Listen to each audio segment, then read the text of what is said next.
मैं परसों रघुनाथपुर में आया था और रघुनाथपुर में मैं इसलिए आया था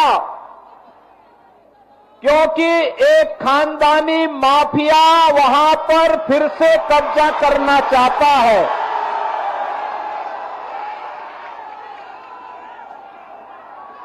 उत्तर प्रदेश में तो हमने बुलडोजर से रौंद रौंद करके इन माफियाओं की कचमूर निकाल करके उत्तर प्रदेश की धरती से जहन्नुम के रास्ते उनके खोल दिए हैं। लेकिन हमारी सीता मैया से जुड़े हुए बिहार की धरती पर कोई मारीच और सुबह फिर से सिर न उठाना पड़े, उठा सके। लेकिन जब मैं उस दिन आ रहा था तो बड़ी बारिश शुरू हो गई थी और मैं सोचता था कि कोई सभा में होगा नहीं, लेकिन रघुनाथपुर की सभा में वहां के युवाओं की, यहां के नागरिकों की, यहां के अन्नदाता किसानों की, यहां की माताओं बहनों के उत्साह को देख करके मैं कह सकता था कि सिवान की सभा में उससे भी बड़ा सैलाब आने वाला है। और मुझे विश्वास था। और मैं जब लखनऊ से आज प्रातः चला तो लोगों ने कहा कि सिवान में लोग नहीं आएंगे। मैंने कहा देखो, मेरे आने के पहले 50,000 की भीड़ वहां पहुंच चुकी होगी, इसकी चिंता मत करो, वह बिहार है।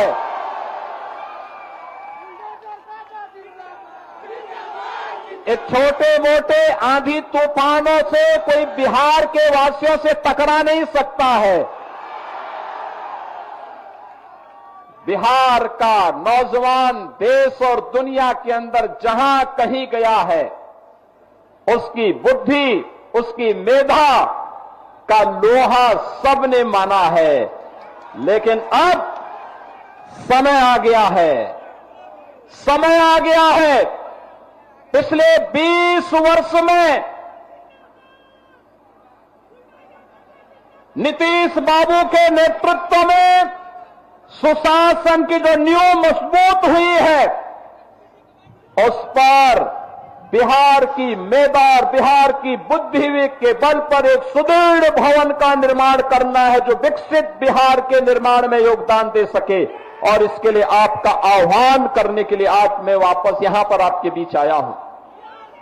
बहन और भाइयों, ये सचमुच जब हर व्यक्ति घबराया है बारिश में क्या होगा, तब भी आपने उत्साह दिखाया, आपने दिखाया। सचमुच ये अभिनंदनीय है, स्वागत योग्य है। और इसीलिए मैं आप सभी का, सिवान वासियों का हृदय से अभिनंदन करता हूं, स्वागत करता हूं। बहन और भाइयों, आपने देखा होगा कहीं कोई मजमा लगता है ना, तो मजमा में बहुत सारे लोग आ चुके होते हैं। अपने अपने तरीके से वे वहां पर लोगों की आंखों में धूल झोंकने का काम करते हैं। लेकिन याद रखना, जिन लोगों ने बिहार के सामने पहचान का संकट खड़ा किया था, जिन लोगों के कारण सिवान वासी भय और दहशत के माहौल में जीने के लिए मजबूर हुए थे, उन लोगों को दोबारा बिहार में वापस आने नहीं देना है, किसी भी हालत में नहीं आने देना है। ये लड़ाई केवल सत्ता प्राप्त करने की लड़ाई नहीं, बिहार की अस्मिता की लड़ाई है। बिहार के आन मान और शान को, बिहार के गौरवशाली परंपरा को पुनर्प्रतिष्ठा प्रदान करने की लड़ाई है और बिहार को फिर से उस स्वर्ण युग की ओर लेके जाने की लड़ाई है, जिस बिहार ने केवल बिहार को ही नहीं भारत को स्वर्ण युग की ओर ले जाने का काम कराया था। उस युग का स्मरण कराता हुआ पूरा भारत गौरव की अनुभूति करता है। बहन और भाइयों, हम लोग तो बार बार कहते हैं, भारत विकसित होगा तब जब बिहार विकसित होगा, और बिहार जब विकसित होगा, भारत को विकसित होने से कोई ताकत दुनिया की नहीं रोक सकती है। बिहार ने करके दिखाया। इसी बिहार की माटी के सपूत चंद्रगुप्त मौर्य और चाणक्य की जोड़ी ने बिहार को ही नहीं, भारत के स्वर्ण युग के याद को दुनिया के सामने भारत का डंका बजाया था। कहते हैं दुनिया की अर्थव्यवस्था में उस समय भारत का योगदान 40% हुआ करता था। चंद्रगुप्त मौर्य के समय, चाणक्य के समय,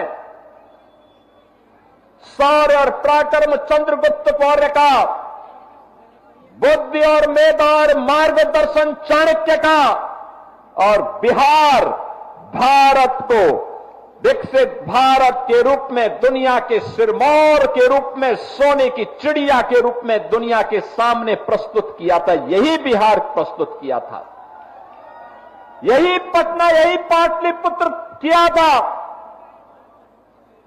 लेकिन पहले कांग्रेस ने, पहले ब्रिटिशर ने, विदेशी आक्रांताओं ने, जिन लोगों ने नालंदा का विश्वविद्यालय तोड़ा और ध्वस्त किया, उनके वर्तमान के वंशज भी राजनीतिक इस्लाम की मंशा के साथ फिर से आकर के यहां पर विकास को बाधित करके स्वयं के विकास करने के लिए एक मिशन के रूप में काम कर रहे हैं। ब्रिटिशर ने यहां के कारीगर और हस्तशिल्पियों के कारोबार को समाप्त किया, अन्नदाता किसानों को भूखों मरने के लिए पलायन करने के लिए मजबूर किया, और अंग्रेजों के वारिस के रूप में कांग्रेस ने उसी ब्रिटिश परंपरा का अनुसरण करते हुए पूरे बिहार के सामने पहले एक संकट खड़ा किया, बिहार के विकास को बाधित किया। और बहनों और भाइयों, जो बचा खुचा था, उस बचे खुचे को बाकी तो आरजेडी ने पूरा करके रख दिया। आप याद करिए, आरजेडी के समय बिहार के अंदर अपराध और अपहरण एक उद्योग बन चुका था। आरजेडी के समय बिहार के अंदर किस प्रकार की अराजकता थी, किस प्रकार की गुंडागिर्दी थी, परिवारवाद किस कदर हावी होकर के एक ही परिवार और नातेदार रिश्तेदार पूरे बिहार को रौंदने का कार्य कर रहे थे, बिहार के नौजवानों के सामने पहचान का संकट खड़ा कर रहे थे, और मानव तो दूर पशुओं का भी चारा हजम करके पूरे बिहार के नौजवानों के सामने भीषण संकट खड़ा कर दिए थे। बहनों और भाइयों, ये भारत आभारी है प्रधानमंत्री मोदी जी का। एक गरीब के घर में पैदा होने वाला और सामान्य नागरिक के रूप में अपनी दिनचर्या को आगे बढ़ाने वाले नरेंद्र भाई मोदी जी ने 2014 में भारत को नेतृत्व देना प्रारंभ किया। आज आप देखते होंगे देश के अंदर 80 करोड़ लोगों को फ्री में राशन, 50 करोड़ लोगों को आयुष्मान भारत में निःशुल्क स्वास्थ्य की बीमा का कवर, 12 करोड़ गरीबों के घर में शौचालय, 45 करोड़ गरीबों के बैंक में खाता खुलवा करके, चाहे वह जीविका बहनें हो, वृद्धावस्था पेंशन हो, निराश्रित महिला पेंशन हो, दिव्यांगजन की पेंशन हो, या अनुसूचित जाति, जनजाति और पिछड़ी जाति के बच्चों की स्कॉलरशिप, ये सीधे एक क्लिक करके सीधे उनके अकाउंट में डलवाने का काम अगर किसी ने किया है, एनडीए की, बीजेपी और जदयू की इस सरकार ने, प्रधानमंत्री मोदी जी के नेतृत्व में, उनके मार्गदर्शन में, नीतीश बाबू के नेतृत्व में काम बिहार के अंदर हो रहा है। बहनों और भाइयों, 4 करोड़ गरीबों के मकान बन गए और मोदी जी ने तो कहा है हर गरीब के सिर को ढकने के लिए छत देंगे। ये काम कांग्रेस ने क्यों नहीं किया? ये काम आरजेडी ने 15 वर्षों में क्यों नहीं किया? मोदी जी ने 11 वर्ष में करके दिखा दिया। बहनों और भाइयों, आज जो ये लोग इंडी गठबंधन के रूप में आपके सामने आ रहे हैं, ये लोग विरासत को गाली देते हैं, विकास को बाधित करते हैं और गरीबों के कल्याण के लिए चल रही इन योजनाओं में फिर से डकैती डालने का और उसे हजम करने की रणनीति के तहत ये लोग सत्ता में काबिज होना चाहते हैं। याद करना, अगर कांग्रेस और आरजेडी जीतती है तो गरीब के राशन को ये सबसे पहले बंद करके हजम कर डालेंगे। नौजवानों की नौकरी के इस नाम पर ये लोग नौकरी तो नहीं देंगे, नौकरी के नाम पर आपकी जमीन को भी हजम कर डालेंगे। ये लोग विकास तो नहीं कराएंगे, लेकिन विकास के नाम पर माफिया राज को फिर से ला करके नग्न तांडव करवाने का कार्य सीवान के अंदर और बिहार के अंदर फिर से करने का कार्य करेंगे। याद, उत्तर प्रदेश के अंदर और पेशेवर अपराधी और माफिया समाजवादी पार्टी का शागिर्द है, ऐसे ही बिहार के अंदर भी हर पेशेवर माफिया और अपराधी आरजेडी और कांग्रेस का शागिर्द है। इनको पनपने नहीं देना है, कतई पनपने नहीं देना है, आगे नहीं बढ़ने देना है, क्योंकि आप इनको जब भी आगे बढ़ने का अवसर देंगे, बहनों और भाइयों, ये गरीब के हक पे डकैती डालेंगे। बहन और बेटियों की सुरक्षा पर ये लोग सेंध लगाएंगे, रोजगार को छीनने का कार्य करेंगे और अन्नदाता किसानों की खुशहाली को ये लोग हर हाल में रौंदने का कार्य करेंगे। इनको किसी भी स्थिति में आने नहीं देना है और इसके लिए मैं आप सभी सिवान के अपने बहन और भाइयों का आह्वान करने के लिए आज लखनऊ से विशेष रूप से आया हूं। बहनों और भाइयों, मैं तो आपसे पूछना चाहता हूं, ये कांग्रेस के लोग, ये कांग्रेस और आरजेडी के लोग, ये वही लोग हैं जिन्होंने भगवान राम की रथ यात्रा को रोकने का काम किया था। ये वही लोग हैं जिन्हें भगवान राम और भगवान कृष्ण की विरासत पर गौरव की अनुभूति नहीं होती, जिन्हें बुद्ध की परंपरा पर गौरव की अनुभूति नहीं होती,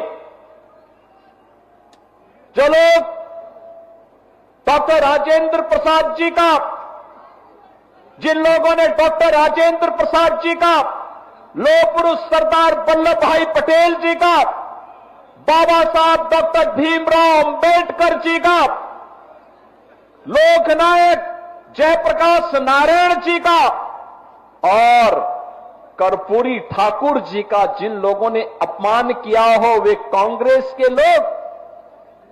आज आवश्यकता पड़ती है कैसे इन लोगों ने बिहार के ही पुत्र से सीताराम केसरी को अपमानित किया था। यही तो कांग्रेस है। कैसे जेपी के सपनों को आरजेडी ने धूल दूषित करने का काम किया था, किससे छुपा हुआ नहीं।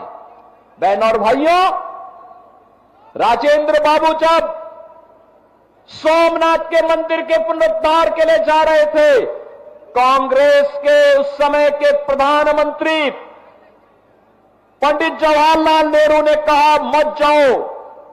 उन्होंने कहा सोमनाथ के मंदिर के लिए, उन्होंने कहा नहीं जाना है, मंदिर का पुनरुद्धार नहीं होना है।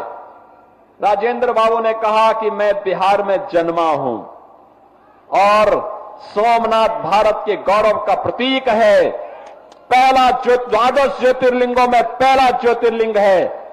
आवश्यकता पड़ेगी अपने पद से इस्तीफा दूंगा, लेकिन सोमनाथ के मंदिर के पुनरुद्धार कार्यक्रम में जरूर जाऊंगा। यह है बिहार, और बिहार ने साबित कर दिया, बिहार ने साबित कर दिया कि जिन लोगों ने राम मंदिर के रथ को रोका था, जिन लोगों ने सुप्रीम कोर्ट में एफिडेविट दाखिल करके कहा था कि राम काल्पनिक है, बिहार की जनता ने उनको खारिज किया और प्रधानमंत्री मोदी जी के नेतृत्व में आज अयोध्या में भव्य राम मंदिर का निर्माण हो गया है। आज आप अयोध्या जाएंगे, कितना सुंदर मंदिर बना है, दुनिया का सुंदरतम मंदिर, सुंदरतम मंदिर, सबसे भव्य मंदिर। और अगर अयोध्या में भगवान राम का मंदिर बन रहा है तो सीतामढ़ी में मां जानकी का भी भव्य मंदिर का निर्माण ये एनडीए की, बीजेपी की सरकार करवा रही है। बहनों और भाइयों, बहनों और भाइयों, भगवान राम मां जानकी को लेकर के जिस मार्ग से अयोध्या गए थे, उस मार्ग को भी ये एनडीए की सरकार राम जानकी मार्ग के रूप में बना रही है। 6155 करोड़ रुपए दे दिए हैं, कार्य युद्ध स्तर पर चल रहा है। अब बिहार अपनी पहचान के लिए मोहताज नहीं है। अब बिहार के अंदर कनेक्टिविटी है, सड़क की कनेक्टिविटी है, रेलवे की कनेक्टिविटी है, मेट्रो की बेहतर पब्लिक ट्रांसपोर्ट की सुविधा आ रही है, एयर कनेक्टिविटी है और इनलैंड वाटरवे की सुविधा भी अब बिहार के अंदर तेजी के साथ विकसित हुई है। अब बिहार के अंदर स्कूल बन रहे हैं, कॉलेजेस बन रहे हैं, इंजीनियरिंग कॉलेजेस बन रहे हैं, मेडिकल कॉलेजेस बन रहे हैं। अब अन्नदाता किसान को किसान सम्मान निधि का लाभ मिलता है, गरीब को राशन मिलता है, आजीविका बहनें ड्रोन दीदी बन करके आर्थिक स्वावलंबन के मार्ग पर अग्रसर हो रही हैं और 75 लाख बहनों को आर्थिक स्वावलंबन की ओर अग्रसर करने के लिए नीतीश बाबू के नेतृत्व में उन्हें पहली किस्त जारी हो गई है। बहनों और भाइयों, ये एनडीए है, बोलता कम है, करके दिखाता है।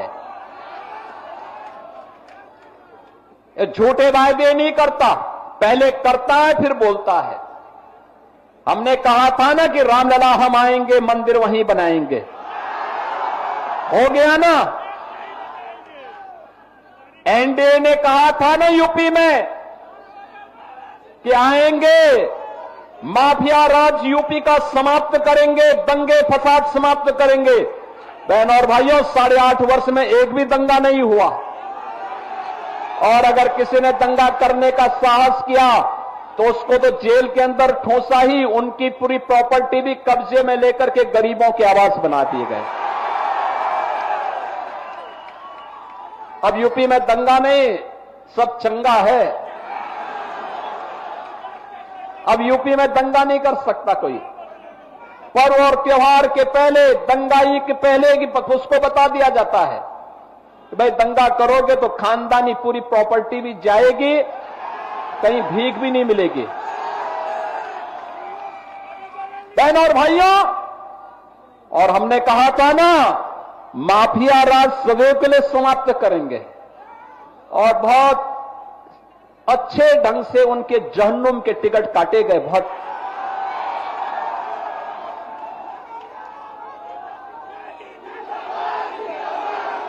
बिहार उस दिशा में आगे बढ़ रहा है। बहनों और भाइयों, एनडीए की सरकार जो बोलती है वो करके दिखाती है। हर प्रकार की सुविधा हर गरीब के लिए, हर गांव के लिए, हर किसान के लिए, हर नौजवान के लिए, हर बहन और बेटी के लिए, और इसके लिए प्रधानमंत्री मोदी जी के नेतृत्व में 11 वर्ष में एक भारत श्रेष्ठ भारत की तर्ज पर पूरे भारत को अब विकसित भारत बनाने की दिशा में जो कार्य प्रारंभ हुए हैं, विकसित भारत के लिए जो मैंने कहा, विकसित बिहार चाहिए और विकसित बिहार के लिए एनडीए की सरकार फिर से चाहिए। और इसके लिए आप सभी का आह्वान है। 8 विधानसभा क्षेत्र हैं सीवान जनपद में, और रघुनाथपुर के उत्साह को देख करके तो मैं कह सकता हूं कि रघुनाथपुर में तो लोगों ने कह दिया कि खानदानी माफिया को फिर से नहीं आने देना है।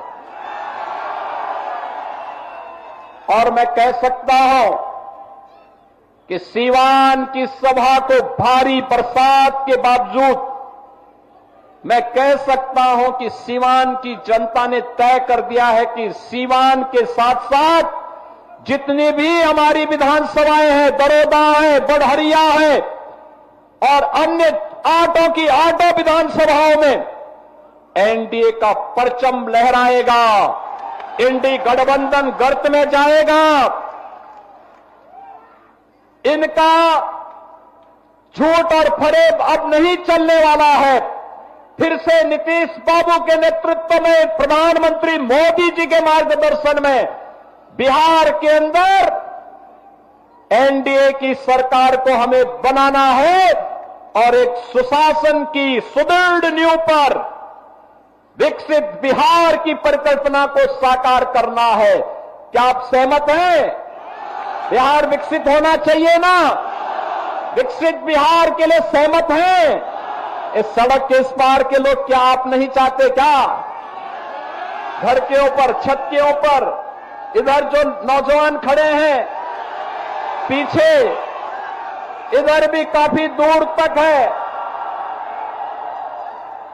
विकसित बिहार चाहते हैं ना? विकसित बिहार चाहिए ना? तो विकसित बिहार के लिए एनडीए के प्रत्याशियों को जिताना पड़ेगा। एनडीए के प्रत्याशी बीजेपी के हो, जेडीयू के हो, लोक जनशक्ति पार्टी के हो या फिर हम के हो, इन सभी में जिस भी पार्टी से दिया गया जो अधिकृत प्रत्याशी है उसे एनडीए के द्वारा, उस पार्टी के द्वारा जो घोषित चुनाव चिन्ह है उसके अनुरूप हम विजयी बना करके भेजेंगे। तो विकसित बिहार की परिकल्पना और विकसित बिहार से फिर से भारत के स्वर्ण युग की ओर, राम राज्य की अवधारणा को साकार करने को हमें आगे बढ़ना है। इस विश्वास के साथ आप सभी के प्रति हृदय से आभार व्यक्त करते हुए, इतनी भारी बारिश के बाद आपका जो उत्साह अभिनंदनीय है, आपको मैं हृदय से धन्यवाद देते हुए